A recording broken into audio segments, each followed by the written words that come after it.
Lorsque j'étais enfant, les musiques du fabuleux destin d'Amélie Poulain résonnaient souvent dans la maison. Elles emplissaient l'espace d'une mélancolie douce, d'une nostalgie inexplicable, comme si elles transportaient avec elles un monde entier fait de rêves et de petits riens. Peut-être est-ce pour cela que ce film m'a toujours fasciné. Il ne se contente pas de raconter une histoire, il nous plonge dans un monde où les petits détails du quotidien deviennent des aventures, où l'ordinaire devient extraordinaire, et où la magie se cache dans chaque regard échangé, chaque objet oublié, chaque secret dévoilé.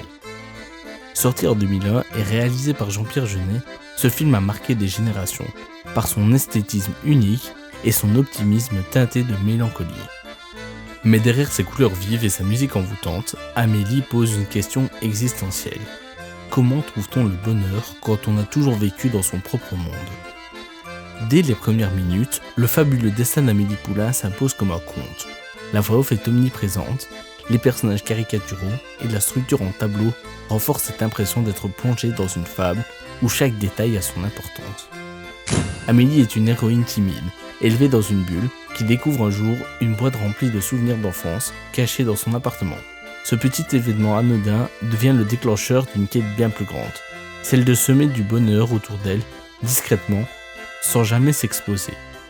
À travers son regard, Paris devient un terrain de jeu, un théâtre où les objets ont une âme, où les gens sont des personnages en quête d'un rôle.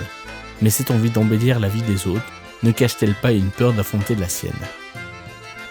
Jean-Pierre Jeunet construit son film comme un tableau impressionniste. Les couleurs saturées, dominées par le rouge et le vert, donnent à Paris une atmosphère irréelle, presque magique. La caméra glisse, s'arrête sur des visages expressifs, des détails insignifiants transformés en poésie visuelle. L'univers d'Amélie est soigneusement compris.